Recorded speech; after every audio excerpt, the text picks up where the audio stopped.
Yeah, just a second. So I'll.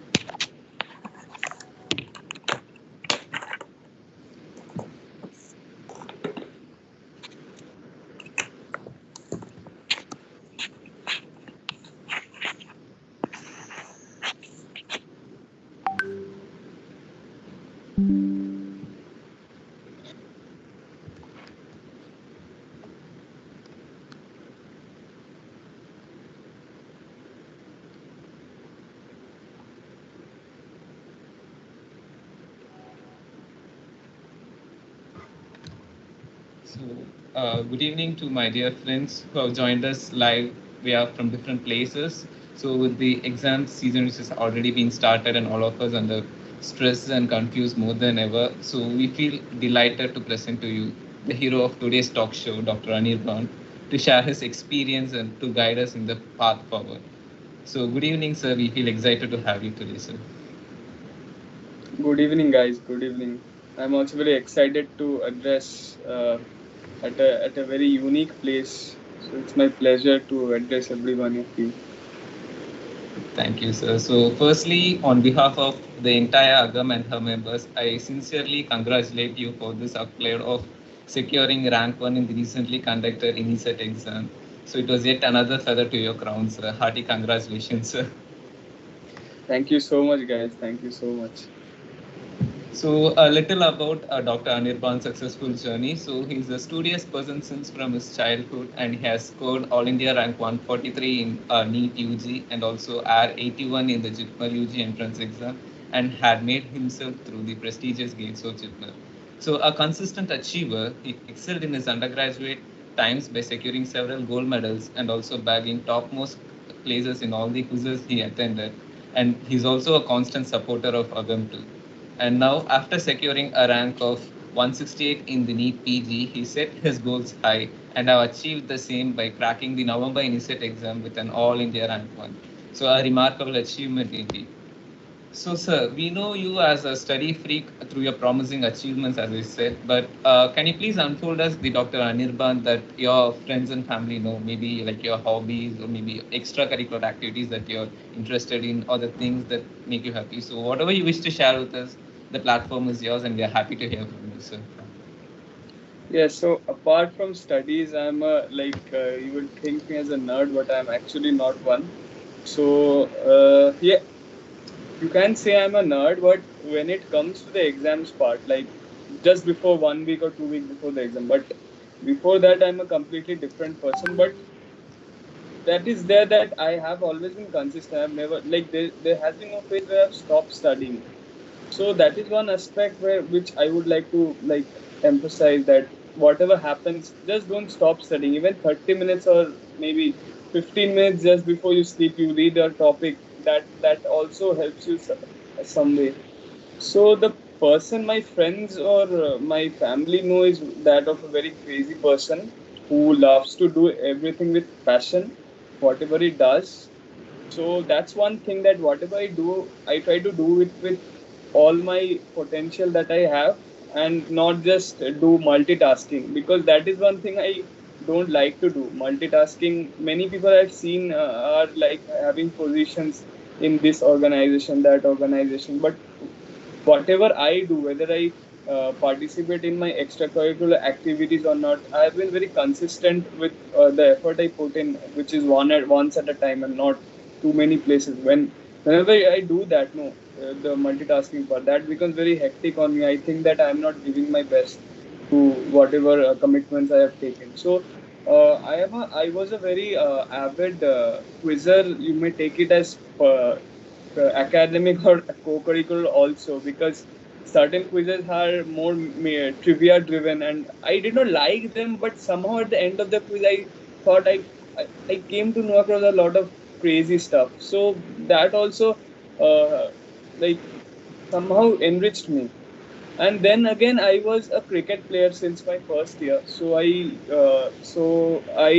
played the CAB under 14 and under 16 I was selected, but I did not go further because I had my 11 and 12 and entrance preparations for my UG. So I did not continue cricket, but Jitmar provided me with the it was a boon that I came to Jitmar and I could continue playing cricket for at least 5 to 6 years. I had seriously thought that I would not be able to pursue cricket like as a main co-curricular activity if I got into med school. So I played cricket a lot. In from first year I had some adjustment issues because I was away from home. The food and language all was quite foreign, so I had adjustment issues and I could not focus on cricket that well. But from second year onwards I did have quite a cricketing stint in in my college. Mostly it was my bats team that I played well for, and for the Jipmer cricket team also I was a regular part because there were a lot of seniors also then. But still I made sure that I was a part of the team, and we had reached the finals of Spandan also, I think, but we never got to win. But my juniors won this time the Spandan cricket, so I am very happy for them that I have played with them and helped them to grow. So I was very happy for them. Somewhere I also feel that I was also a part of the team, even though I had passed out. So, cricket is one field which I have been continuing till internship ended, and since 6 months I've not touched a bat of ball. So, I feel I regret that, but still, somewhere I feel that there comes this phase where you will slowly stop participating in whatever you did, and you have to accept the transition. And it's turned to like more of cricket watching and reviewing whatever like the games we are watching. The T20 World Cup which happened, it happened in my preparation times only. So I was very happy how I could balance that phase, the watching 2 hours every day and then again studying 12 hours. So that was a very crucial phase, and I am happy that I balanced that very well. So and 3 days before the exams, India got kicked out of the World Cup so badly. So that did affect me. That day I could not study more than 2 subjects, whereas I was studying 3 subjects in the last week. So I could not study more than subjects. So that's one part. And apart from cricket, I also participated in dramatics because again I told I cannot focus on more than one thing properly. And as cricket was my main extracurricular focus, so dramatics I used to participate in mostly the intra batch. We have a cultural intra batch cultural fest which runs for 7 to 8 days. So that's the point of the year I would look at in participating in dramatics. And apart from that, I also participated in I went to Pune and AFMC for their fest and participated in that. But apart from that, I felt that I could not again participate in too many things. So I focused on one event, one set of events, particularly for any co-curricular activity.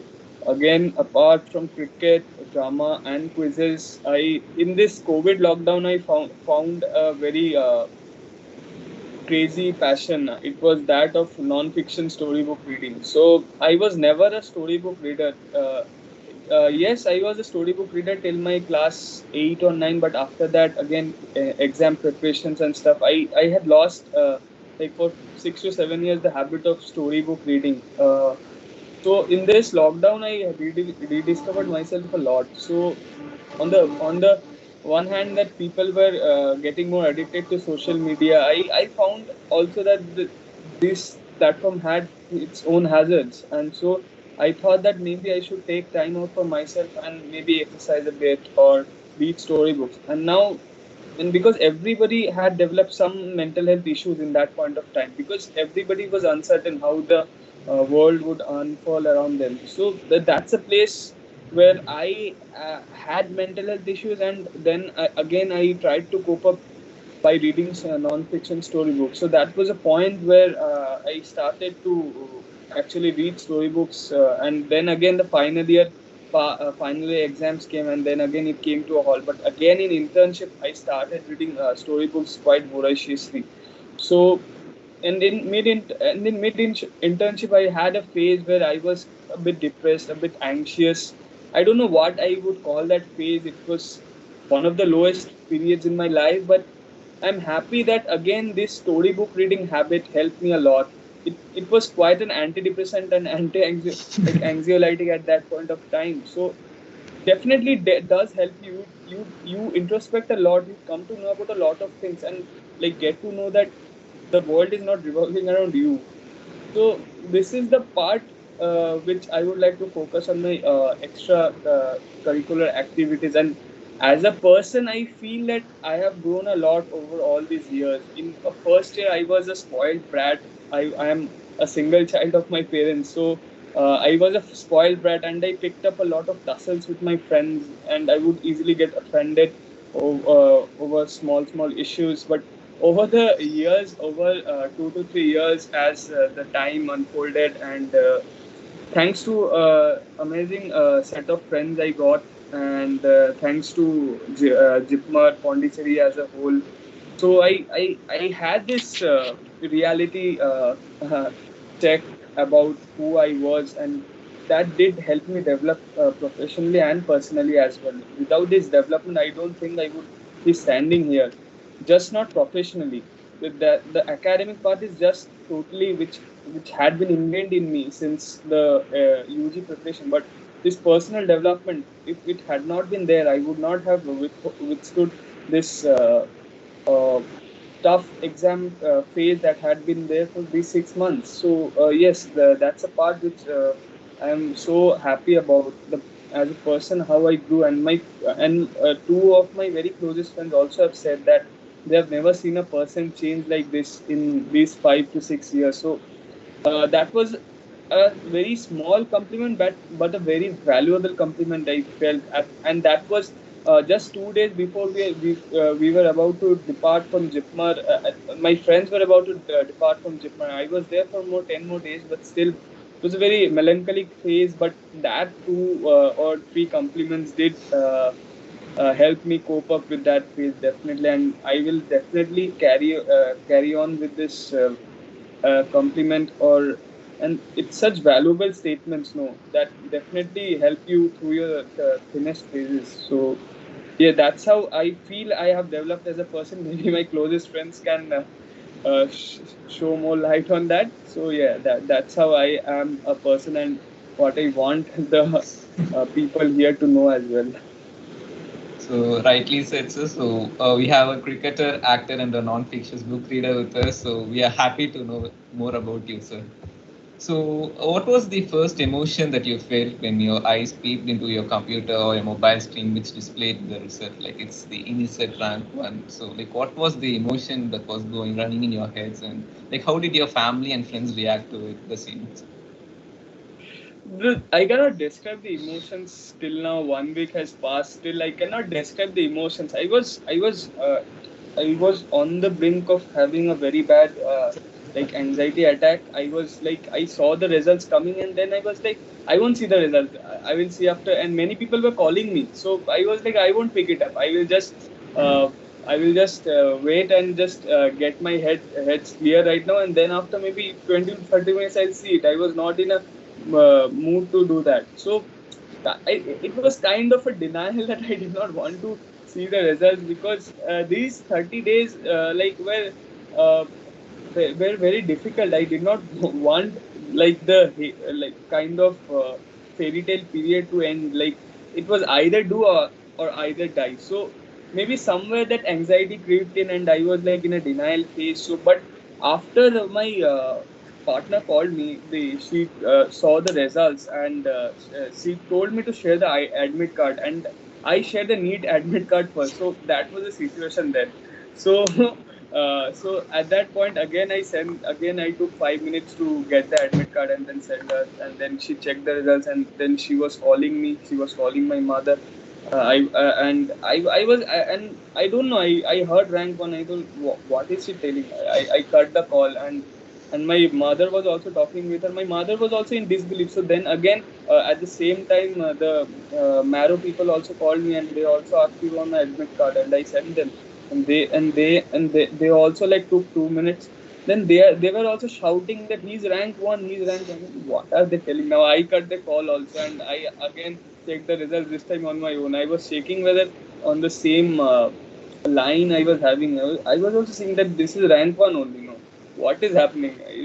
this is some kind of prank joke. Then I opened Telegram also and was seeing whether the same kind of uh, PDF was shared as in my Jitman official group. So I was very taken aback, and Maro again called me and I picked it up. I think somebody is making mistakes, sir. I was telling them, no, sir, it's not a prank. So that was a feeling, and it took actually 2 days to sink in, 2 to 3 days to sink in that yes, actually I've made it. But again, in this 1 week where I have become a bit more free, so yes, this like the feeling has settled in a kind of it's surreal. I cannot explain it yet.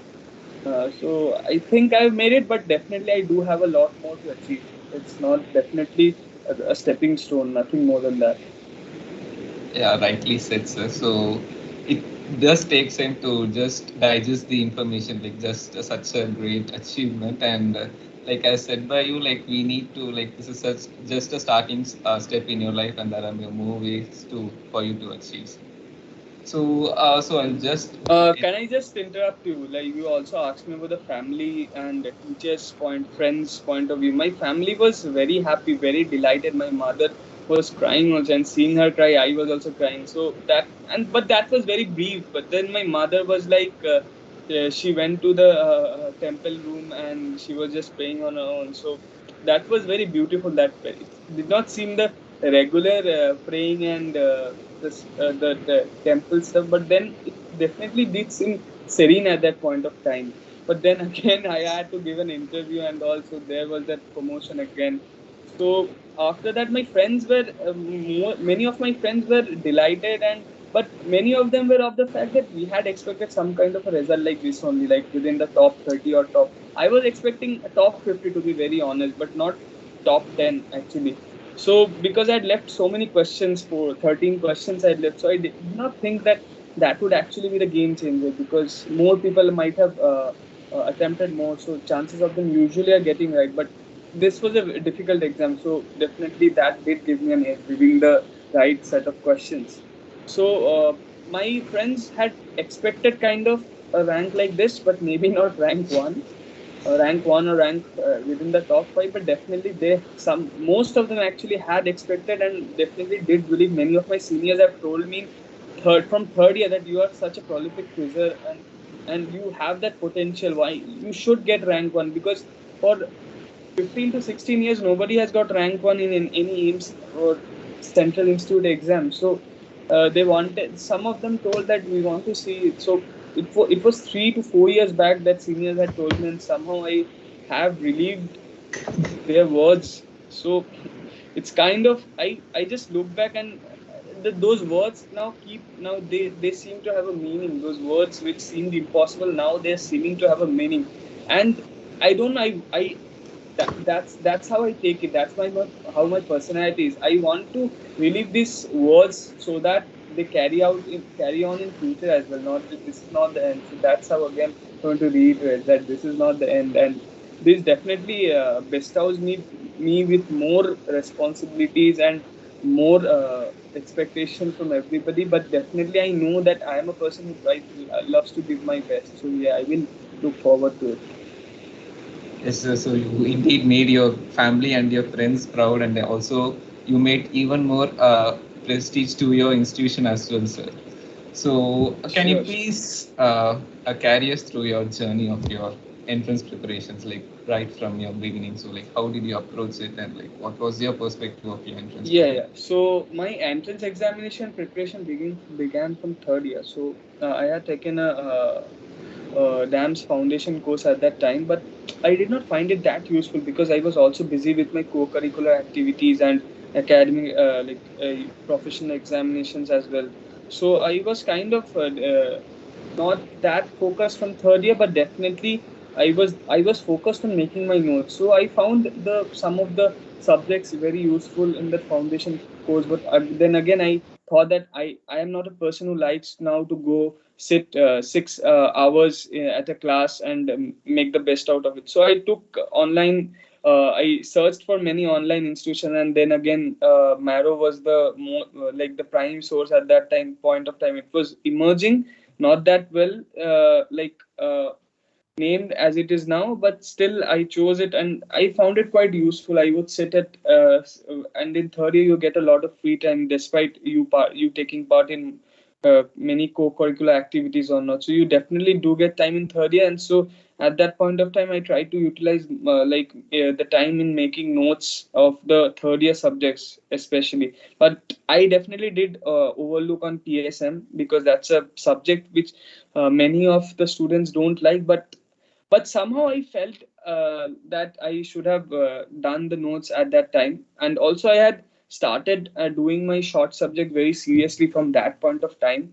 So I had taken notes at that point of time of the short subjects, except for anesthesia. I think for except for that I had read all the short subjects at that point of time. So in third year I had completed the two third year subjects of ENT opthal, the short subject except anesthesia, and the medicine half syllabus I had completed, because medicine is a part which you will find it very difficult to swim across if you start from final year. That is a subject which I would emphasize on that you need to start it earlier. The medicine preparation, medicine notes. If you start it from that point, you definitely don't need to give much time in your entrance examination proper phase, like in this 6 months or 1 year which you are giving for NEET or Inicet. So you don't need to spend much time if you have read medicine thoroughly, your notes in final year, and have started making them from an early phase. So definitely that did give me an edge in my final year also. And in third year again, I had not started preparing like doing MCQs, but then it was not required also. And then again I had done like I had not read for my academic year in third year, which was very contrary to the person I am actually am, because in first year and second year I had actually studied throughout the whole year. So in the first 2 years, I was a person who did not want to focus on entrance examination at all. I was of the belief that you have to get some knowledge out of the books. You have to start reading books in a very smart manner, and you don't develop that very easily. That's the problem with the new MBBS, the new students who are coming to med school, that they are getting addicted to this coaching institution platforms from a very tender time from first year itself. So that is one point, that I was actually very free in choosing my books and resources and making the best out of it. So that was a time when I had actually read books like Robbins fully, and then I had read most of the important topics from Katzung, and some topics like neuropharmacology from Goodman and Gilman. So I do not recommend reading that, because now the marrow notes are actually for pharmacology is quite extensive and quite like brilliantly explained, and so maybe pharmacology is a subject that requires a little bit of guidance rather than just reading your books. And but path and micro, I would definitely suggest the students to read a standard textbook first, and then go into whatever coaching platform videos or MCQs they would like. So this was my approach in first and second year, that I had been more focused on my the university exams per se, and not the entrance point of view. How did this help me? In the sense that in this 6 months I had done just one revision of anatomy, physio and biochem, and the second year subject. I had just done one reading till the September part, okay. And within these 2 months, how this preparation for, since first year helps you, is that within these 2 months you complete your revision within 1 month, and then again the second and third revision, second, third, fourth revision also you can complete if you have your basics right since the first and second year. In these 2 or 3 months, you can complete three revisions if you have been a consistent performer since your first year. So that's how I got that advantage. So many people, what they do is that they prepare in a very intense manner in this 6 months to 12 years, and somehow they in their second or third revisions they cannot narrow down the time in which they have to complete their revision. So that is one point where early preparation does help you. So again, in my final year, as you know, the COVID pandemic broke out. I was just into 2 months of 2 or 3 months of clinical postings when we were again sent back to home. I initially in the clinical postings I found it very difficult to like just go and see cases, read the standard textbooks, the read the notes which I have made, or also I had to make the notes of the half of the other subjects, and most of my final year subjects were also remaining. So I had been faced with a dilemma, but slowly over 1 month I had gained that pace that I would go to clinical postings, come back, read the important topics, and again do the clinics part as well.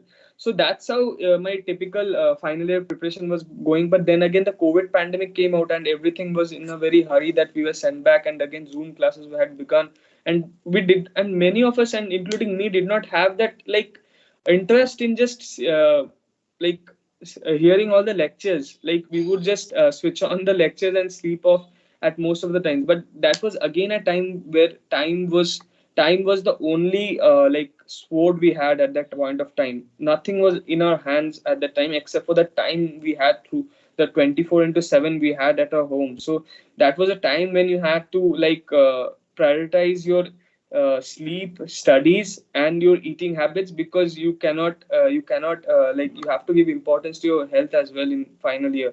So that was a time when I rediscovered myself, and I sat down and I studied from most of the standard textbooks, because in final year you tend to read from this shortcut textbooks, and which is solely focused on professional exams, or from your marrow notes. But I had got the time of studying from standard resources. Like for the emergencies, I used to read Harrison's the management part fully.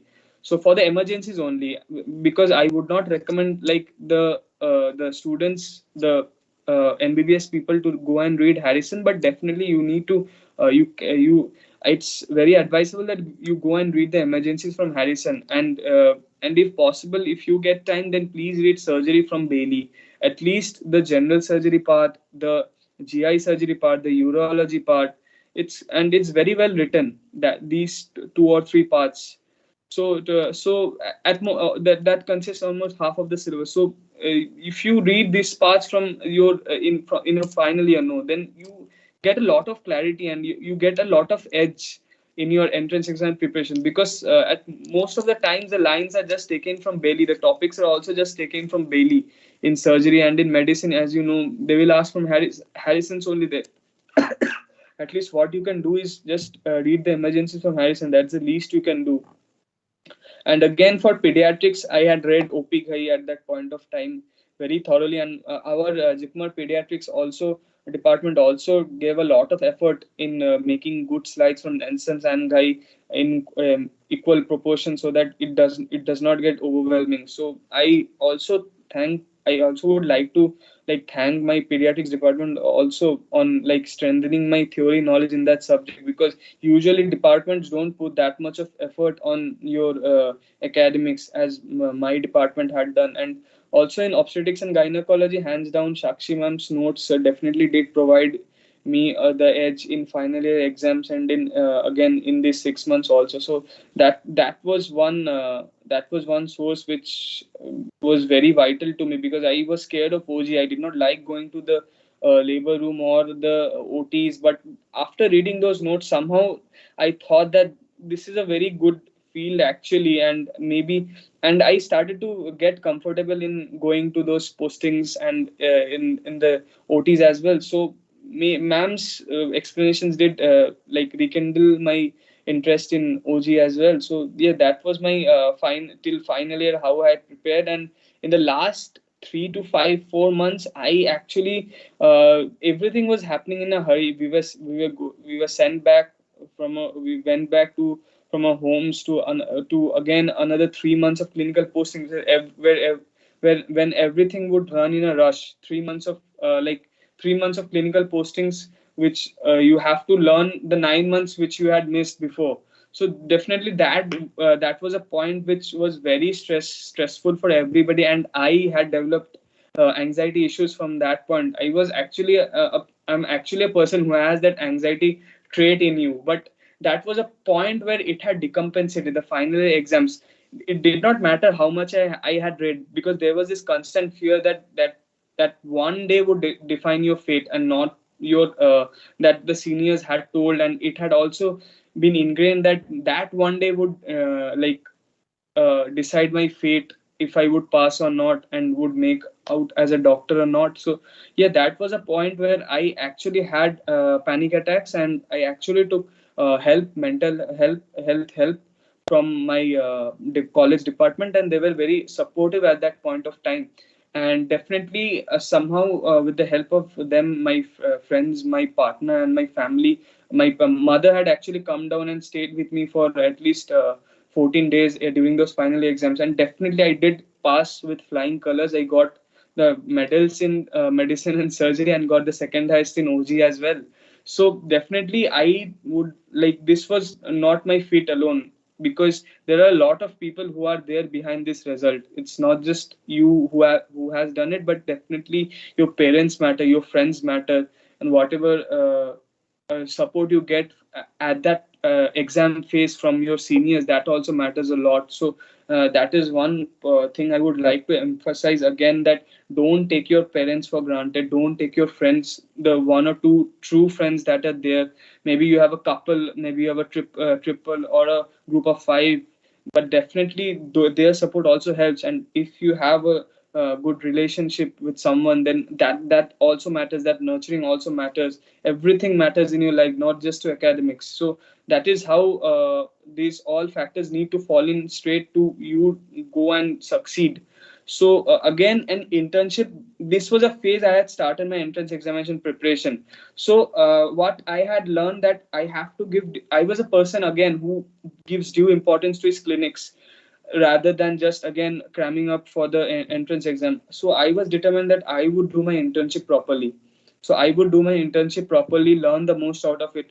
And I had realized again that Jikmar was not a place that would give much free hands on, and again make you do most of the times menial work and the scut work which was there. So that again disheartened me. But again, I was that the passive learning that is there with all this, no, that is very good. And so you cannot just skip internships, but maybe you can make sure that you don't get exploited by your junior residents. That's the most important fact that I would like to stress upon to the current interns who are there, and the final years also, that whatever you do, you can bunk also, that is up to you. If you are being serious, don't be that blind that you are getting exploited. Because even in internship, even in most of the hectic internships I have seen in Tamil Nadu or in my state also, where many of my friends, you definitely do get some 3 to 4 months of time where you actually can get an edge if you start preparing from that time. So that is one point in internship that I would like to focus on, that just if you, even if you cannot read your notes or make your notes, just start your MCQs from that point of time, or from your final year, because final year is a point where you have read most of the subjects, and you can start doing your MCQs from that point of time and giving your grand tests. You don't care about the ranks what are you are getting, or whatever percentages you are getting after solving the q bank. You just don't care about them. You just have to care about the concepts you are learning, the number of times you are reading that thing. That matters a lot. So I started doing MCQs from my internship especially. And my first posting was again medicine, so I love doing MCQs. At the same time I was seeing patients, so that was a very fun time I had. And then again, the second wave had broken the backs of the country, and definitely we also did feel the waves of that wave. The calamity had broken out, and like the admissions had fallen down in my medicine, but still we were getting some 8 to 9 cases, and I also had got the time to read a lot about them. So that was again a point I started using up to date from my final year. And then in internship I used that extensively, because we it was very hectic to open the marrow notes or any other written notes that were there and see it. I used to just open my up to date. And these central institutes, they have an advantage in this, in these certain facts, that they give you the access, they give you the free access to all this world class stuff that is there, like the up to date subscriptions, the Medscape subscriptions, the BMJ subscriptions. So that is one reason why people tend to go to INIs and for their post graduation. That is one point of preference that people give also, I think. So again, in internship, I started doing MCQs. Then again, so that and you have to strategize a way how you do MCQs. Like I what I did was that I did my whatever postings came, I used to do that MCQs thoroughly, and I read the explanations more than the MCQs part. So that was a point where you can consider that the whatever subjects came for me, I did the MCQs and I did the explanations. You can like somehow like label it as a first reading as well if you consider it from an entrance examination point of view. So again, in after the medicine posting, I had 3 months of 3 months of sorry 2 months of PSM posting. So that was a point when you actually go down to that ground level and work at the field level. You have to work, but then again COVID was there.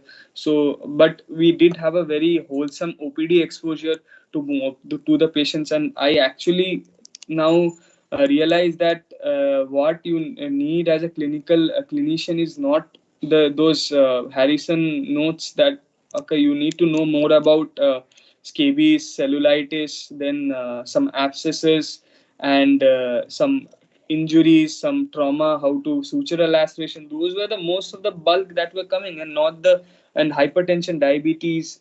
These very common cases where you see that the community is ailing as a whole, because you come across so many uncontrolled cases, and that does result in you. But when you prescribe that those simple drugs, no, you know that they will lower this, and when that person again comes after 2 weeks to you with his blood pressure and sugar control, it's such a good feeling that we have. Or after 1 week that he has come after his abscess was drained, you had successfully given a good antibiotic course for 7 days for an abscess, and then he went to a higher center and got the abscess drained. So that, and that person again comes for dressing to you. So that's those are small points which make you feel very good and make you feel blessed to be coming into this field. But then again, this field definitely has its own dangers and set of perils as well.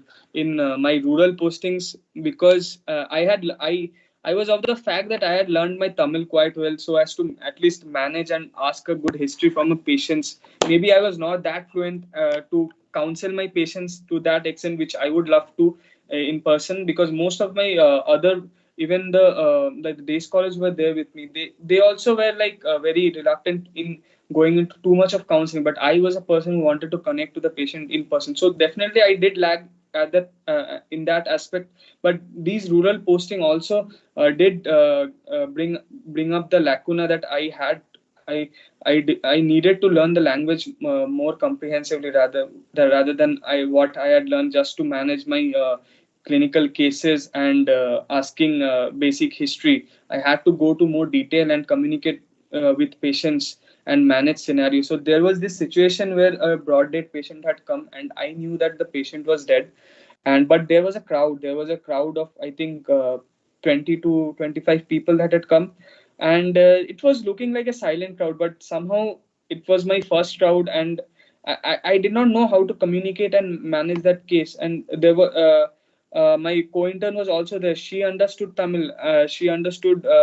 She was very fluent, but she also got flabbergasted in at this scenario. So then we decided that we would take this person to Jipmer, and then the EMS people there would declare him dead, because we did not have that courage at that point of time. And for that issue, like, we got bashed so badly by the PSM department and the medical officer. He was a very nice guy, but still he was very angry with us why we did not declare him dead, because we were doctors and we had that license to do that. So definitely that was a point that had affected me a lot, and it does affect me, that whatever you have done academically does not matter at all. Your clinical experience is what ultimately matters. Not even getting a rank one in any exam or getting several gold medals, it does not matter at the ground level at all. So that's how you develop. That's how the your clinical experience develops you as a person, again, as a whole, and you tend to develop these learnings that you carry out throughout your whole life. So that was a point which was very depressing for me, and I actually again took mental health help, because that was affecting me a lot. And my doctor had suggested me I should go for pharmacotherapy at that point of time. But then again, I had that very urge in me that I would get over this. I would at least try getting over with this. And that was a point of time when again I started reading storybooks voraciously and just took a break from my entrance examination preparation at that point of time. So definitely it uplifted me and it took me out of that phase, this single one habit of reading storybooks and getting to know the world as a like in a more comprehensive manner rather than just our tubular vision which we have within our medical field. So that definitely did help me broaden my horizon and again reorient me with the entrance examination phase. So I had attended a kind of youth orientation camp organized by Dr. Abhay Bang and his son, which is in Gadchiroli, Maharashtra. So that was a very turning point in my life. I would say it was just 1.5 years ago, and it was a turning point in my life. I was again then in my depressive phase and had just started reading storybooks. But then again, I came to know across avenues in which we could contribute. We as doctors can contribute and can at least have cognizance about. So that 8 days camp did help me a lot, and it has changed my perspective of what I can do as a doctor and what my potential is. I am indebted to Dr. Bung and his whole community there, who are just amazing. Like, I could not believe that these people exist and are doing so beautiful work in medical field and beyond. So yeah, that was a turning point again, and these certain events did help me reorient myself towards my purpose of becoming one of the best doctors and reorienting myself towards the entrance examination, because it is again a stepping stone, or you can call it what, and just milestone which you have to cover in this whole journey you are embarking. So again, in the second half of the of my internship, again I was faced with difficult postings, but in these difficult postings I tried my best to read the MCQs and the explanations more avidly than I had done in my first half of my internship. I started and I quite managed my internship postings. I used to do that regular 9 to 5 job that was there, and then come back, then take a bit of break, or maybe play cricket or chat with my friends till 6:30. Then again, instead of going around like cluelessly with my friends to different restaurants, I would limit that to maybe twice a month, or less than that. But I took that time from 6:30 to 8:30 to read my notes or to do my MCQs was my priority at that point of time. So I had to get my MCQ solving ability to my best till I could give a certain period of time to the notes. So I started doing MCQs more avidly during the second half of my internship, and that I think did give me an edge this time also. So I had not been reading my notes, mind you, that at that point of time. And so, but again, that getting in touch with your clinical postings, doing them seriously, helps you read those cases, discuss with them with your seniors, and you have a lot of passive learning at that point of time. But again, like in obstetrics and gynecology, when I was doing labor, I used to take my marrow notes and read them with whatever the labor, because many times you just do most of the scut work, and maybe even if you conduct two or three one or two deliveries each posting of your laboring, you don't learn from that. You just learn those practical skills, but the theory skills are also as much important. The theoretical knowledge that you have in regarding this labor and antenatal monitoring is very important, because not just from an entrance examination point of view. Suppose you are there in a train or plane and someone is delivering, and someone is having that labor pains and goes into second stage of labor, what will you do? So somewhere you will have that confidence that you have read and practiced that in reality, both both, learned from it, and now somewhere maybe God forbid this situation should not come, but somewhere you might be able to apply and like save two lives. So that's how these postings taught me. And again, in surgery, it was very hectic. That posting, I could just do half of my MCQs, and but again I learned from one. I voraciously I went to the OPDs. I sat from 8 to 9 to 4 till in OPD and learned with my SRs. There were a wonderful bunch of SRs in my surgery and wonderful bunch of JRs. We learned a lot. They ensured that we learned a lot. We got adequate rest, and we participated adequately in the rounds as well. So that was a posting where I learned a lot more practically and as well as clinically. But maybe that was a setback because I had stopped reading. Just it was just 2 months before the Inicet, so I had stopped reading my notes and doing the MCQs as I had been doing in this 1 year. So that was a point which definitely was a setback, because I had stopped doing MCQs. But definitely that did help me. That did help me in knowing my skills in surgery as well, getting the theory as well as the practical knowledge, learning suturing properly, and doing small procedures. So that was a very good phase in my life. But then again, I knew that I had got distracted because even in my hectic OG posting also I had been doing a lot of MCQs and was in touch with my studies. So these 2 months did affect me, because after my internship ended, most of us were in our lowest phases because we had just got the hang of being a doctor in this 1 year, and suddenly we were jobless. But we could definitely apply for jobs outside, and we definitely would as gymnites, or even if you are an MBBS from anywhere, you can get a job, because that's how the dearth of doctors is in India. So then again, there was this uncertainty that what would happen if I start doing a job. I took a break. I took a very like a 7 to 10 days break, just 1 month before the Inicet exam, because I knew I was not giving my best. I am a person who believes that I have to give my best and just perform well. So I had to just somehow appear for the exam, and I did not have that adequate time to give my best. So I had made up in my mind that I would sit for this November Inicet somehow, and I tried to read the hot topics. There are, I think, 20 to 23 hot topics which this Inicet exam asks, and if you read them thoroughly in depth, then you are definitely getting going into the top hundreds or even the top 50s if you have your MCQ solving ability. So that in that phase in Inicet, the examiner was again scored. Pathology and biochemistry was asked in a lot of detail, and I had read the hot topics in the clinical subjects. So that was a point when again I was again feeling depressed. But then again, NEET was there again 13 days after, and I had to complete the most of the possible. So I had completed 5 subjects at that point of time, and I think that that was very important for my NEET rank as well.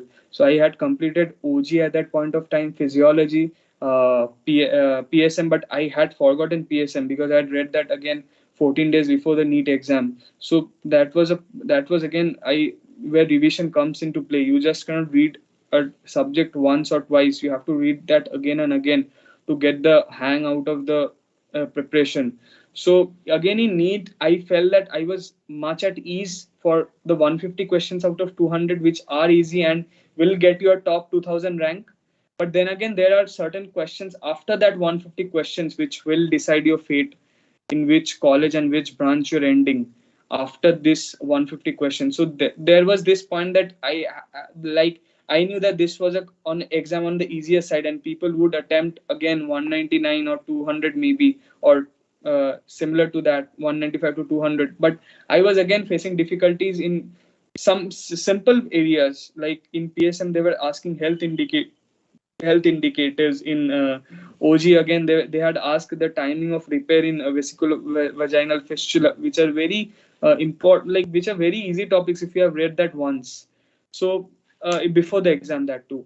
And again, these are the points that made me feel that I had actually not given my best. So I was very disappointed with my NEET performance as well. But and after that, just after coming back from Bangalore, that my NEET center was, I came back to my home, and I started reading again. I completed physiology within some 3 to 5 days, and then again I had started reading pathology extensively and I had completed systemic pathology in 5 days when the NEET results came out. So then again, I got a rank of 168. I again was like, it was a very good rank, and I was very satisfied that I would be getting MD medicine in some in a good state college, I knew. But somehow I had that feeling that it was not my best. Somehow I had that feeling within me, that that kind of uneasiness that was there, and many of my friends and partner also believe that I deserve something greater. So but I was a person who knew that somewhere I had to stop chasing perfection and chasing excellence. So I was of that view that maybe I should take up that seat. But again, the NEET counseling got dragged, and I was like, I cannot waste this time. And there were these pre and paraclinical subjects where I had not made my notes, and where my preparation had actually lagged for these two exams. So I thought that maybe, and this would help in my medicine MD also, because I have heard that there is a quarter of the paper dedicated to basic sciences. So you need to know your basic sciences as good as your clinical subjects. So that is the emphasis this exams has on you. So you cannot leave these subjects and ignore them. So I started reading this from the month of June. I had completed physiology, as I had told before June, and path, systemic path before June. So from the mid of June, I started reading anatomy, biochemistry, microbiology. That took me 2.5 months. My pace was slow at that point of time, and I was somehow again in a dilemma whether I should focus on NEET or whether I should enjoy my life in a whole before getting into residency. So, but somehow I had that pace. I studied for those 6 odd hours, maybe not 10 or 12 hours, which other aspirants were giving at that point of time. But these were the 4 to 6 hours that actually I think now that maybe helped me to achieve this thing. And also not mentioning that those 6 years of foundation that was there with me. So there was this constant preparation every day, taking 3 to 4 hours each day. And maybe on a day which I would like, I would study 6 hours, so 6 to 8 hours, and again doing MCQs every day, 4 to 5 modules at the end of the day after your dinner, when you would not like to do much. So these were the days, I think, that proved so essential despite me having a dilemma. So by the end of August I had completed anat, physio, biochem, path, pharm, and micro and FMT. But then again in September, as you know, that the NEET counseling was on roll, and I had still my clinical subjects to read, and again give your second reading at. So this was a time where it was very distressing for me, from a very personal point of view and from mental health point of view, because I had to focus on two different things. And again, I told I don't like multitasking. But somehow, because this NEET again got dragged down to the end of September. In the month of September, I read PSM, I read ENT and Ophthal, and I read the gynae part and some of surgery also. But then again, this end of September and beginning of October, I had got allotted a seat in LTMC Mumbai. So again, I was again very reluctant, and I did not know. I was happy on some point that I had got my dream bank, but then again, getting out of my comfort zone again was a point where I was not comfortable at. And then again, when I went to the college, I definitely did like the college and the department, but somehow the whole experience of going into a new different city and just settling, even after not giving your best, so that definitely did rattle me a bit.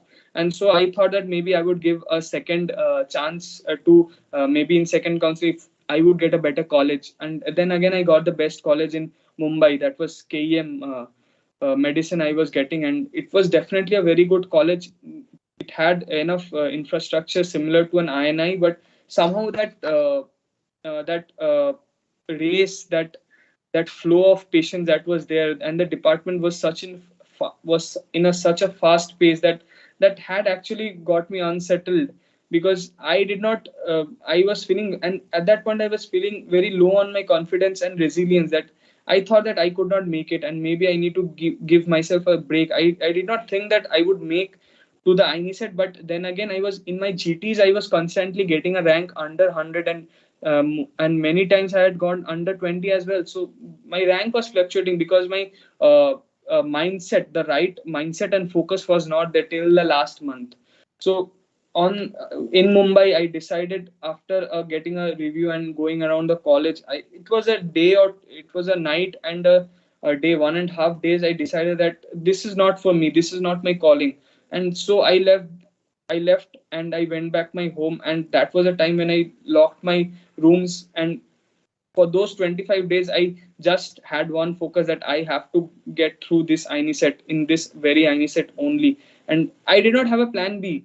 So that is one aspect that I was in danger, because if suppose I was not where I am right now, I would definitely would have broken. So for most of the aspirants, there should be somewhere a plan B on the very wee corner of your head. But the exam that is there in front of you, that should be your main focus. But somehow you should have a plan B, otherwise you will be mentally broken.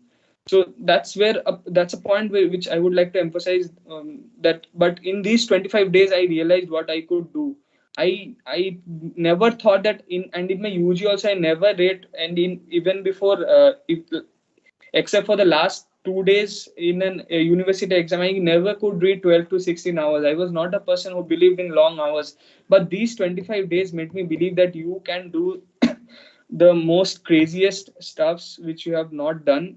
You can do that, and you are capable of doing that if if you have that focus within you, if you have that zeal within you, that you have to get that, you have to get this time. So you have to have that paranoia within you to get through. Otherwise you are just you are just an average student. So you have to have that compulsion somewhere at some point in your life to get through and make it big. So that's what I feel that made me special in these 25 days, apart from the all who were preparing so brilliantly in these 6 months to 1 year. So maybe that has what set me apart, because I pushed my limits in these 25 days. And had I not done that, I would not have come here, despite having those 6 years of foundation behind me. So yeah, that was my like a journey throughout these 6 years. And if you would like to get clarified on specifics of the entrance examination, I am sure Vignesh would have a lot more questions to focus on my entrance exam per se.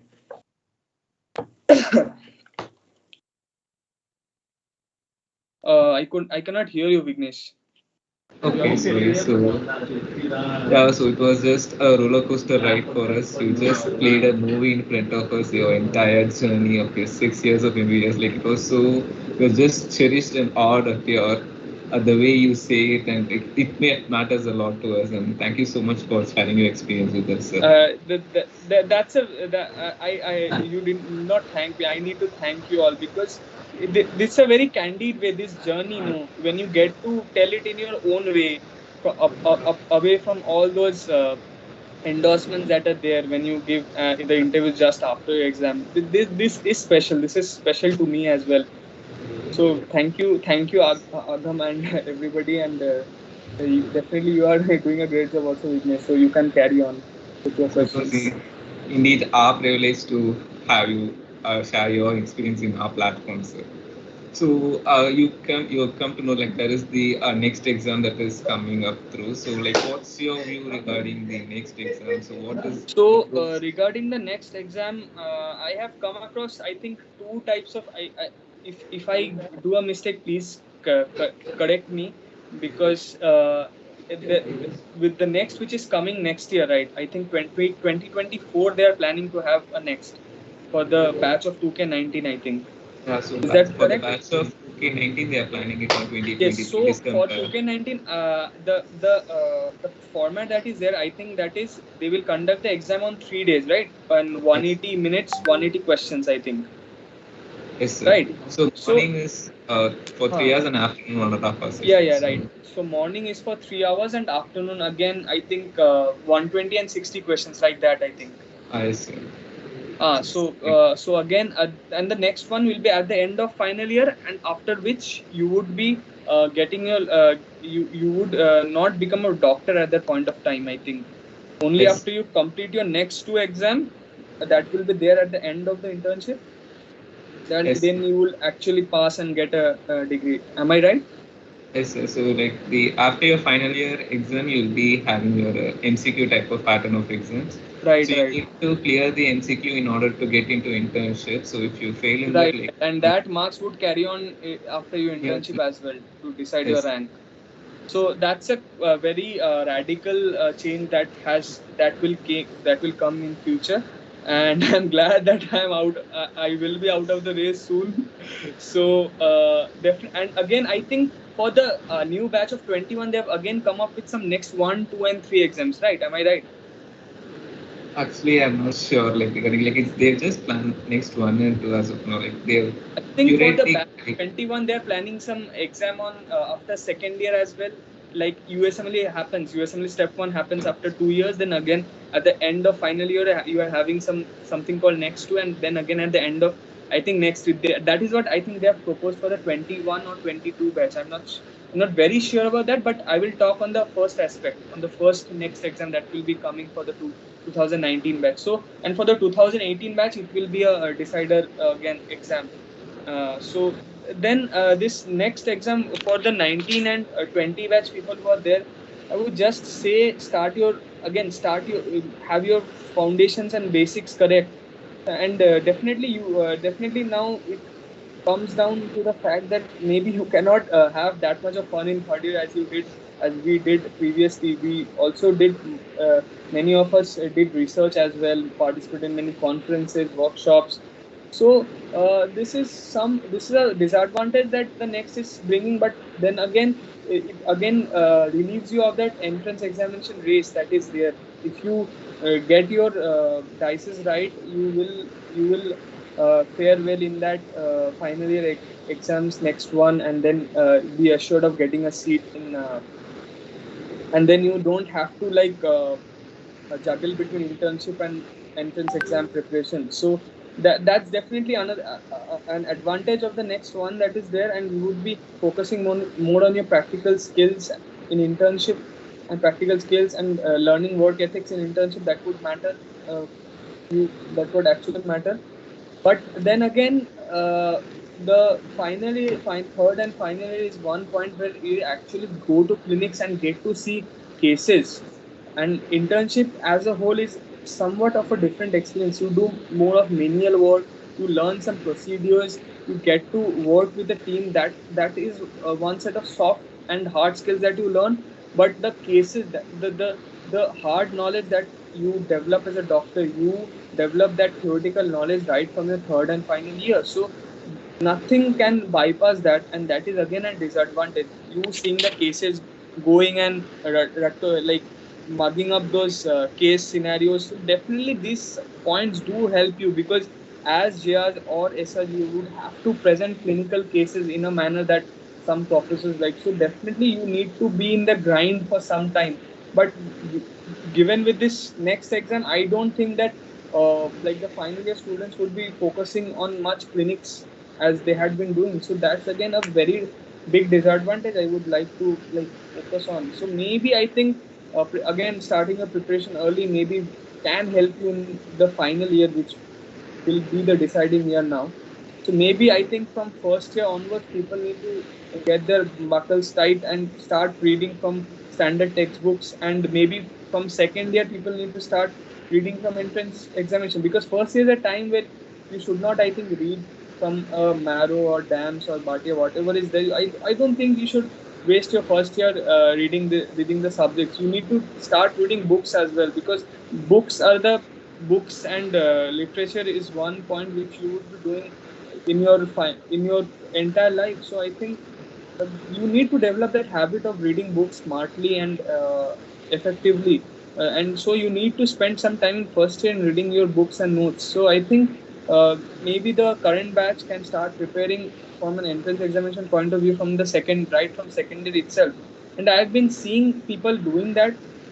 I feel good about them, but somewhere I feel that many of them are also setting in clinical postings and seeing Marrow and reading Marrow notes. So there, that happiness of seeing cases, interacting with patients again disappears, and you again are entering a rat race from a very early point of time. So that's why I feel that the next exam is disadvantageous, but again in internship maybe you can cope up. You can narrow or even bridge the gap which has been there in your clinical knowledge because of the next exam. So I think people need to focus more on clinical skills rather than just being in the team and doing the menial work or learning procedures. So maybe you can go out there and just not just auscultate the patient with RHD and not just send the PTINR sample. So that's how interns can learn practically in this next era. So that's a point, that's an optimistic point that I would like to focus for the present batch. And for the exams, so start doing MCQs early on from second year as you're doing your notes.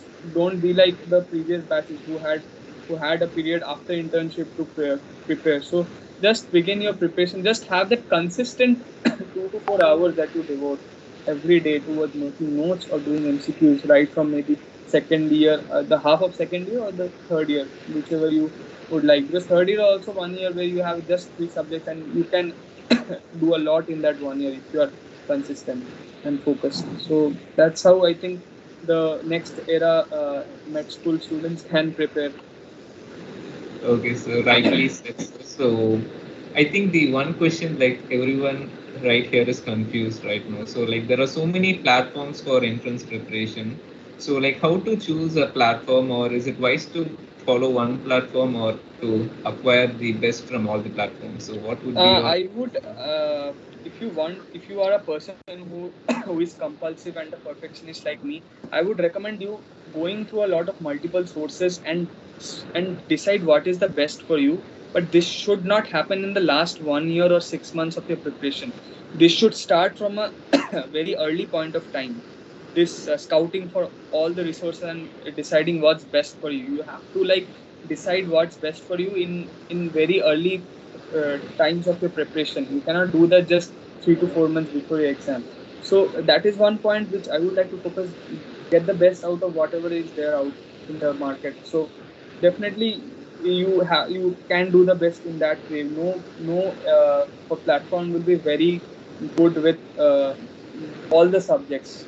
So definitely you need to make the best out of if you want to get a top rank. But for those people who would be very satisfied to just get the dream branches or just get into the dream college, if that is their just if getting a seat is their preparation, maybe I think one platform is enough. I think one platform is more than enough if you just want to get a seat at the earliest time possible. So that's how the preparation. So definitely I would not like to like take any platform's name as such, but I think the Marrow Q Bank is a very instrumental tool, and definitely that's how that platform gets an edge over others. So that Q Bank is very good. The bookmarks, the whatever the custom tests and the ways they analyze the GPs and the number of guesses. In my preparation, the guesses reduced from like from 3/4 of my answers which were getting correct in guessing, it came down to 20%. So that's how you can also track your preparation from that app. And also most of the subjects there are quite good. So you definitely don't require a second source. Definitely if you are a classroom kind of person, if you have been suppose a very and you are at your hometown, you can go to a offline face to face course and it suits you, then definitely go for that. You give it more preference. You give more preference to DAMS or Bhati or RRN search classes or Dr. Drills for having face-to-face classes more than the online platform. So definitely you have to decide what is your niche and just not go by the herd. So that's how you should prepare mentally on what your approach should be, and rather than not just seeing what others are doing. So that's how you are deciding. Like many of my friends were telling that the medicine in Marrow is very vast, and they were going for alternate resources. But I was a person who stuck to that, and definitely I did not revise medicine 1 month before my exam, but I had studied medicine extensively in my final year and in my internship. So my foundation was strong, and so I did not need to revise that much before my exam. So definitely you have to devise that. You have to devise your own methods and your own resources. Nobody will spoon feed you to have to find your niche. So you have to find your right set of notes that you would be revising. So that may be for multiple sources. I recommend the best of students to go for multiple resources and to make the best out of it. But one subject should have one notes and not different notes. Don't get into the FOMO of seeing all things from all platforms. So definitely just scout the platforms for whatever is best according to that, not multiple subjects. Okay, so it just comes to the personal choices of each and every individual, like what are their goals and like what is their preparation style, what suits to them. So it's our choice to choose which platform and whether it's a single or a multiple platform. So Right, thank you. right, right. Summarize it quite well. So like what were the strategies you employed or the sources which you helped you for the conceptual learning, like rather than knowing facts for the MCQ purpose? So how did you get a grab of the conceptual learning? See, the conceptual learning comes from two sources. It can be your college teaching you or the departments or your clinical subjects, and the other comes your theory preparation, the way you prepare your for your theory exams. What 90% of the people do, they follow a set standard book for their university exams. They read that quite extensively, I must say, quite diligently. But what sets 10% other apart, that they study the notes, that the entrance examination notes also very well, apart from the college exams that are there, because the platform notes are taken from standard textbooks, right? Most of the textbooks that are there for this university examinations are not updated since 5 years maybe. So definitely those who are reading the platform notes that they have made for university exams have definitely got an advantage in the entrance examination also. So I would like people to read more from the platform notes and from good sources. Like as I told, for Harrison, you read the emergency from Harrison. You read certain important topics like hypertension, diabetes, heart failure, stroke. These are some very common things that you read from Harrison. I'm not telling you to read immunology from Harrison's, or maybe other pituitary or adrenal from Harrison. So it's definitely not possible humanly, I feel. And so read Bailey for those two or three systems which are given there beautifully. And for the others, read whatever platform notes are there, or read from your university professional preparatory manuals, whichever you prefer. So I think that's how you can get an edge over others, or the 90% others who are just preparing from a single source, which is very important for getting maybe distinction in your final year exam. So that's how you set yourself apart from the rest of the crowd. Okay, sir. So, thank you so much for your insights on that, sir. So, like, what do you think are the common mistakes that maybe medical students do in our MBBS journey?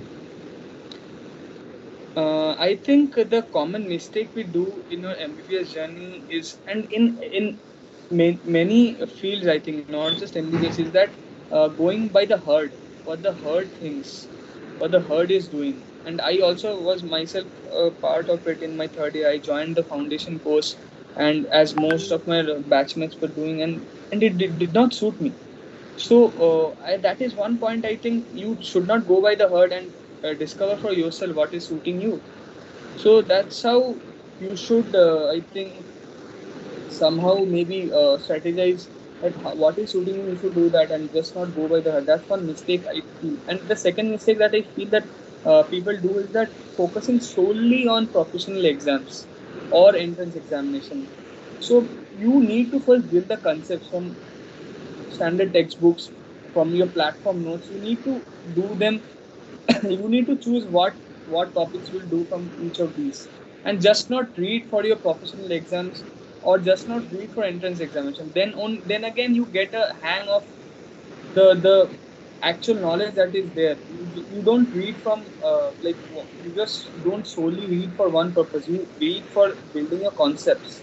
That is very important. You run behind the concepts and not behind those distinction, or not behind quizzes, the quiz prizes, or not behind the rank that will be there after your entrance examination. So the ulterior motive should be to learn concepts and how you will apply them on patients later on, and developing your work ethic. That is one point which students should focus, rather on just not focusing on the short term goals that are there.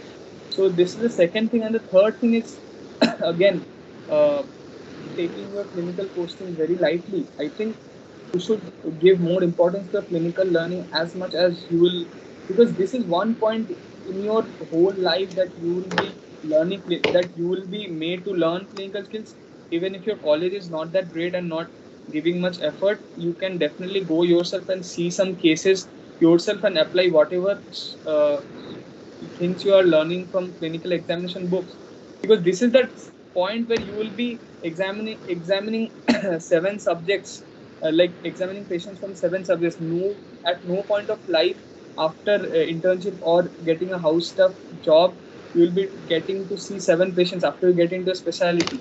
So this is the point which I would like to focus. Don't take your clinical postings like, and the fourth point is that people are not consistent. So people focus there. I have seen most of the people getting very serious in final year. So maybe this definitely does help you in getting a good rank in your entrance examination also, apart from the people who don't again focus on final year also. But start from your first year, start giving your best from your first year, at least before 2 to 3 months. Start giving your best for your professional exams and learning concepts, and not just for the exams. Again, I said you just need to be very consistent with every day 1 to 2 hours you put, and the rest of the hours you put to yourself. I don't care, but those 1 to 2 hours no will help you again big time in your entrance examination, your university exams, and your concept building. So consistency is the key, and a rushing approach, a rash,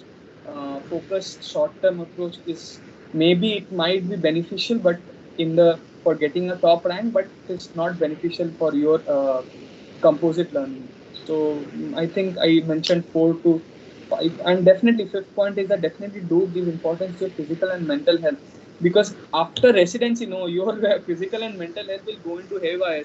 So for suppose if you are overweight, if you are not mentally if you are not mentally satisfied in your MBBS, no, you will have worse situations in your residency. And those are times, those entrance examination preparation phase and the residency, the, at the peak of the first stage, the time when actually your mental health decompensates, and at the end of your third year, your physical health also decompensates. At the end of the third decade, no, you tend to develop a lot of issues. You tend to develop, we doctors tend to develop heart diseases, hypertension, diabetes, everything earlier than the general population. So there is a reason behind that. So definitely, I think you need to focus on your health as well, very holistically. I have seen students hanging out, partying. So definitely that is a very different thing, because we youngsters, we can do our health might, but there are also people whose health don't recuperate to whatever they are doing, and the whatever the herd is doing, they are going by the herd, but their health, mental and physical health, are getting hampered. So definitely these things definitely do make a lot of importance at some point of time in future. And again, just make a good set of friends in your MBBS, because this is a very cruel branch. You will be facing competition from every end, but if you have the right set of friends of maybe 3, 4, or 5 which you're having, and build, you will be able to fare through. You will be able to pass with flying colors if you have the right kind of support behind you and your family. You have to develop a good relationship with your family as well, and good work ethics again, and not just caring what you learn. You have to learn with the team as well.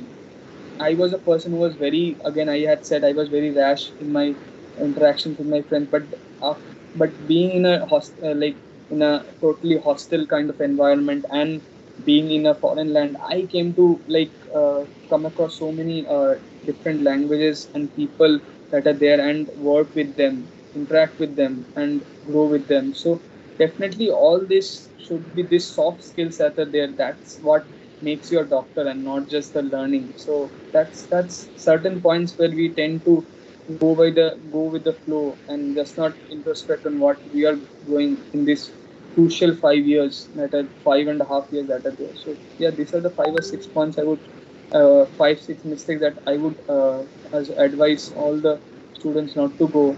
Maybe I also made few of the mistakes, and maybe I would also, like, whatever mistakes I made, the other person should not. Rightly said, sir. So, like you just summarized all the key mistakes that we make, and like it was really helpful. And we just need to sit back and think all these things and try to recover from it. So, thank you so much, sir. So, like, did you have any distractions during your preparations? And if so, like, how did you manage to overcome your distractions during your preparations? My distractions, I will start from my first and second year. I did not do such entrance examination per se, but in third year, I definitely took part in a lot of co-curricular activities, as I have told you. So maybe my entrance examination preparation was not quite focused at that point of time.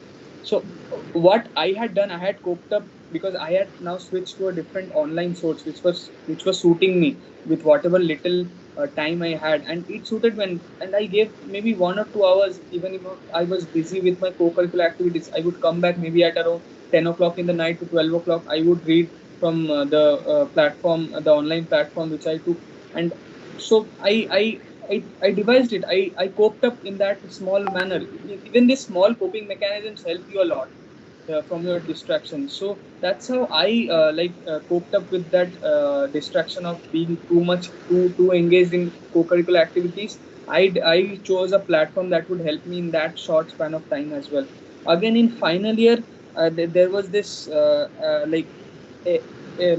infodemic situation that is there in final year. You have a lot of multiple resources. You have a lot of books you have to read. What book you should read? So that is a very key distraction. And the COVID pandemic, that was a point where people got addicted to phones, neglected their physical and mental health. So the way I coped was that I have to keep my goals for final year very straight. So I would I had sat down and selected the resources at the beginning of the pandemic. I would read daily for surgery. I would read DC Datta and Shakshi ma'am's notes for UG. I would read OPGAI and the college slides for my pediatrics, and I would read Rakesh's notes with some emergencies from Harrison and his notes for my entrance for my university. That would help me build my concept. So I had my uh, resources very compact from a very early point of time.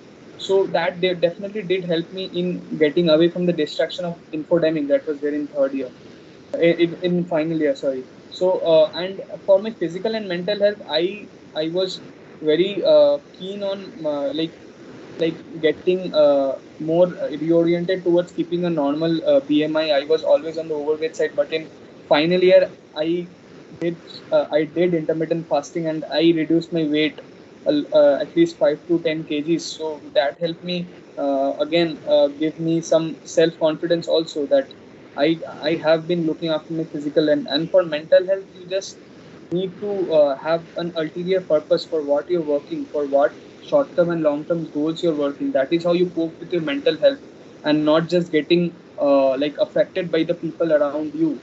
So that's how you can cope with those distractions and those low moments. Just getting to know yourself more, to give importance to your health and give importance to the short term and long term goals, and get ready with your resources. And in internship, again, you have to make the most out of your time. You just need to point out those events which make you get distracted. Maybe spending too much time with your friends, exploring the new avenues that are there. Like, you get your own pocket money, so you spend it in the most badass way possible. So definitely you need to strike a balance. You should not lose the person that was there, that the person that became the doctor. You should be more responsible after getting your first salary, rather than just whiling away with that salary. So you should become more responsible, because now you are a doctor in the society and you are respected a lot. You should develop yourself as a person more than just getting the salary and doing a 9 to 5 job which other people are doing in the other field. So definitely you need to set yourself apart as a professional in internship, and just list out the distractions what are bothering you. Maybe partying too much with your friends, maybe getting into new substance use. So these are certain things which you would like to like note, and you should be away from them. You should be always oriented with your purpose.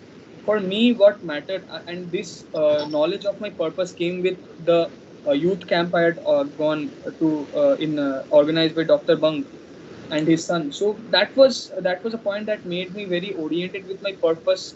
And whatever distraction was there, I had my purpose straight. I was to get MD medicine in some very good college after giving my best, and that was my short term goal. So that's how that kept me away from most of the distractions. And in surgery, I had got distracted a bit. It was the last months in my college life. I myself had stopped reading that much for my entrance examination in those last 2 months. My relationship with my partner degraded at that point of time, and also with my family at that point of time, due to the excess work schedule.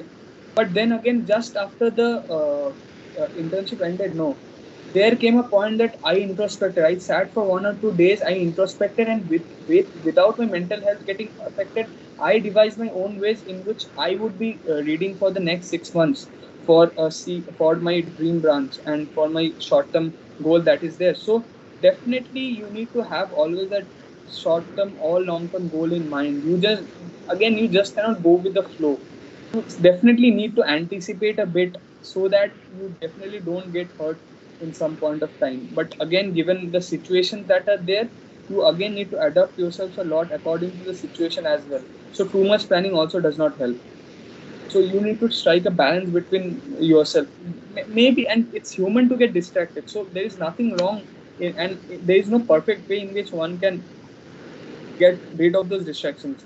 I would tell, get distracted, then again you will rediscover a new version of yourselves, maybe for the good or for the bad. But to avoid that bad happening, you need to always have a purpose within yourself, a short term and long term goal. So like it's just a great advice. So it's you get distracted and you learn from it so that you won't repeat it again and follow your goals. So it's very nice words from you, sir. So like I'll ask you the question of the interview. So how did you manage to cope up with the mental stress and make breakdowns during your preparation? And like what would you advise us regarding the same, regarding the mental health part? See, I would. This is gonna be very harsh, but just confront yourself. Confront your demons with yourself. Maybe just you are entitled to feel low. You are entitled to feel anxious. Nobody, and trust me, nobody will judge you. And if people judge you, they don't deserve your attention. They don't deserve to be heard from you. So just have that mindset that you have to confront yourself.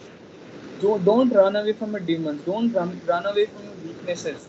If you are weak at certain subject, please don't run away from it. Give it some time. Give it a due importance. No subject is equally less or more important if that is weak for you. So you definitely should confront your weaknesses upfront. And there is no wrong in I have gone therapy sessions with clinical psychologists, and I have taken psychiatric help as well. So definitely you can feel low at any point, and if that regular uh, serotonin boost is not coming from your friends, family, or partner, then maybe you should seek help. Clinical psychology or psychiatric help, it's completely normal. And you should break that taboo.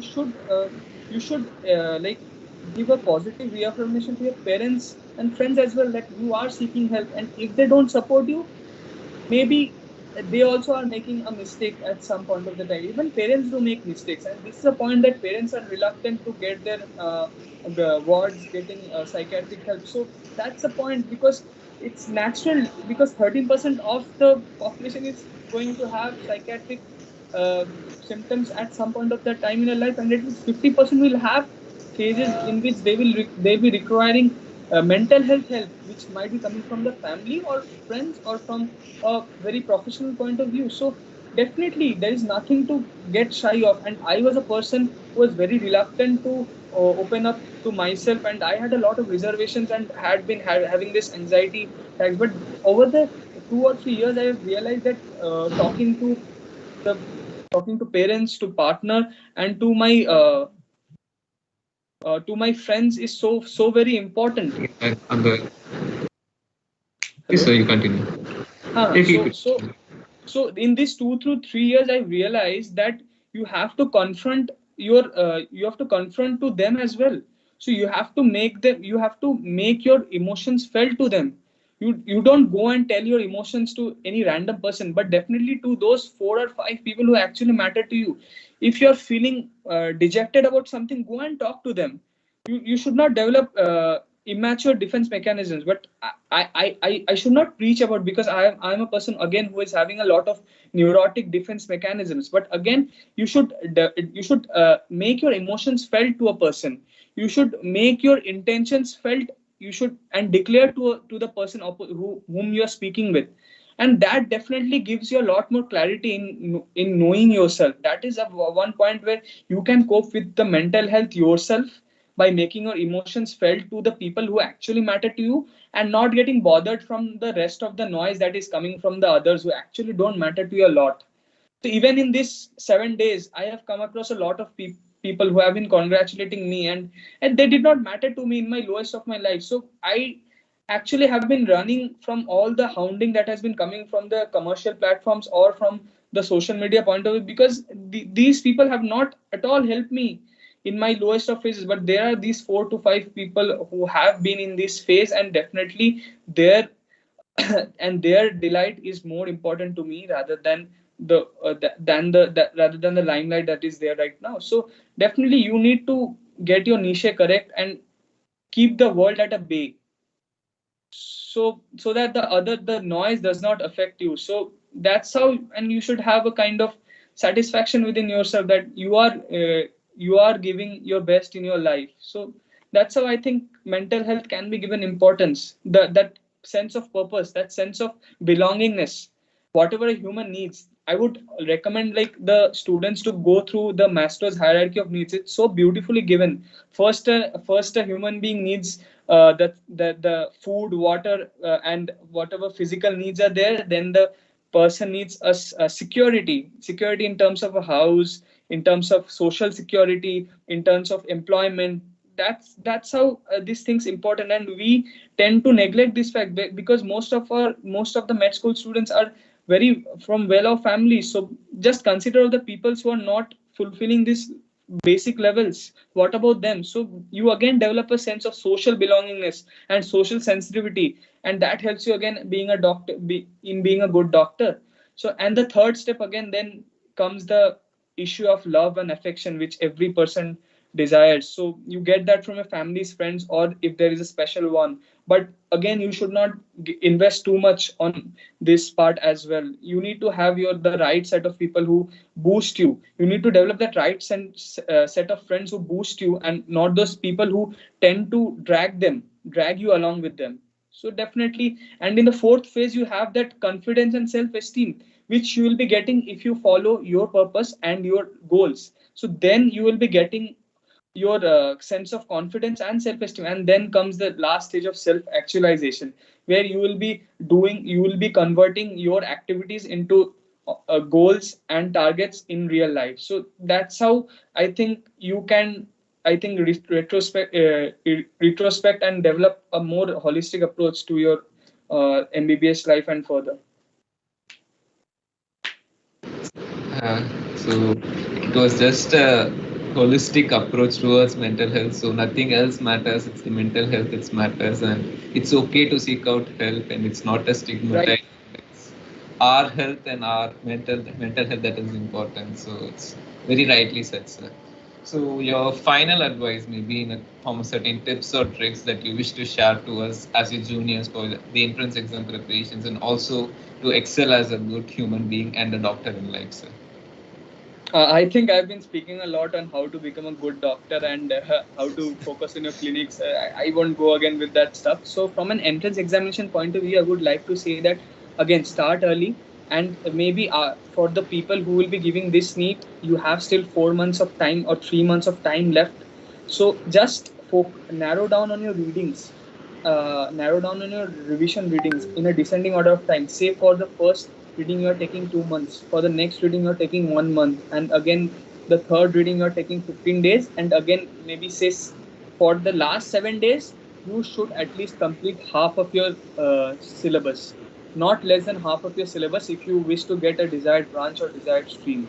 So that is an approach which I would recommend. And selecting the revision topics again, you definitely, that 20th notebook somehow helps. I feel I have made a 20th notebook, like it has some points which are very important, which I felt I am weak at. That's how I made my 20th notebook. I jotted down all the weak areas from different subjects. And again, in certain subjects like surgery, ESM, anatomy, and biochemistry, the lists were quite extensive because I felt weak in this subject. But somehow I thought that at the end of my at the before the last 7 days, I somehow felt biochemistry and micro are certain areas where I feel stronger. So that's how your preparation beautifully turns out to be. How your preparation can turn out to be beautifully. Your weak areas will go on diminishing, and maybe you will have some 3 or 4 subjects that you are actually weak. And then also you can never have your 100% ever at any exam. So definitely you should give your best during those 3 hours, and rather than whining that I did not complete this syllabus or part. And definitely you are entitled to feel low after the exam, but don't and give yourself some time after the exam as well, because that will help you getting a bit a bit sense of security after the exam as well.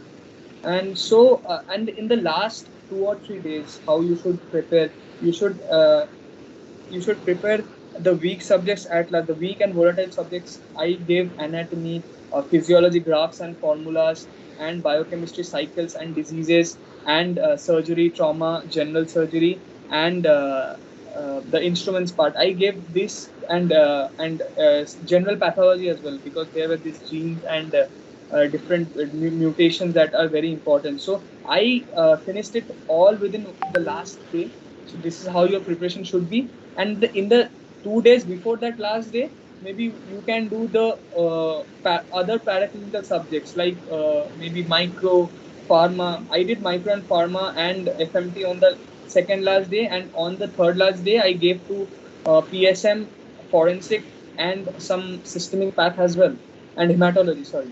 So I gave in this order of times. I did my clinical subjects 6 days before the thing, for the The final day of exam. So exam. yeah, right. So and even in those clinical subjects, I made sure that I read pediatrics and OG 4 days again before.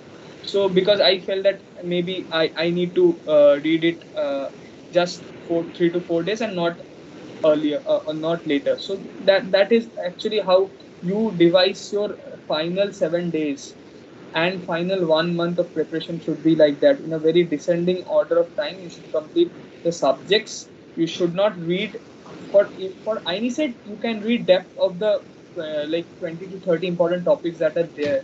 So I would recommend people to go and watch Dr. Zainab Bora's videos on must know topics for Inicet. There are, I think, 20 topics that she has shared on a YouTube channel of, I think, her channel or an academic channel, I'm not sure, but there are 20 topics that she has beautifully listed, and I read thick and thin throughout those topics before the exam. So and for NEET, the focus should be more on covering the breadth and length, covering topics, small topics like occupational health, maybe in PSM or international health. Some questions, if they come and you have read them 2 to 3 days before the exam, bingo, you are 4 months ahead of your competitor. So definitely, if for NEET, you should not go into depths much, and so you should focus on that part, on prepare giving and making a different strategy for NEET and Inicet. So that's how the preparation rolls out.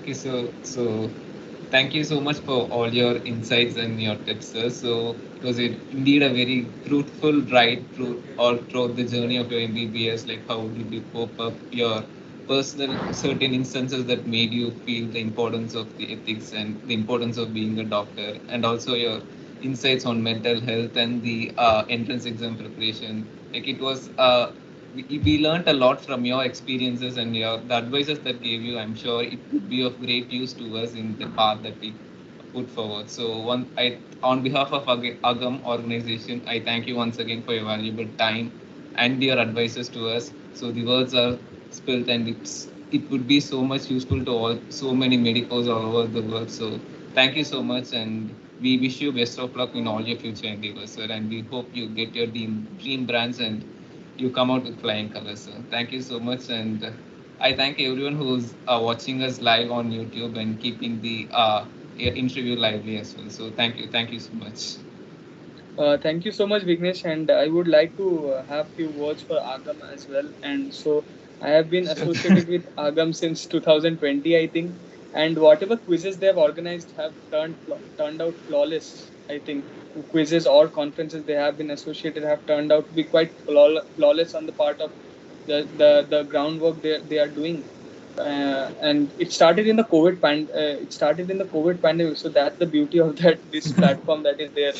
So out of those, when necessity is the mother of invention, as they say, so definitely they have been doing a brilliant job in organizing quizzes and getting associated with conferences and getting sure that they have been drawing a good amount of people from all over the country. So definitely a commendable effort by you guys, and you have been living up to all your expectations that have been there with you.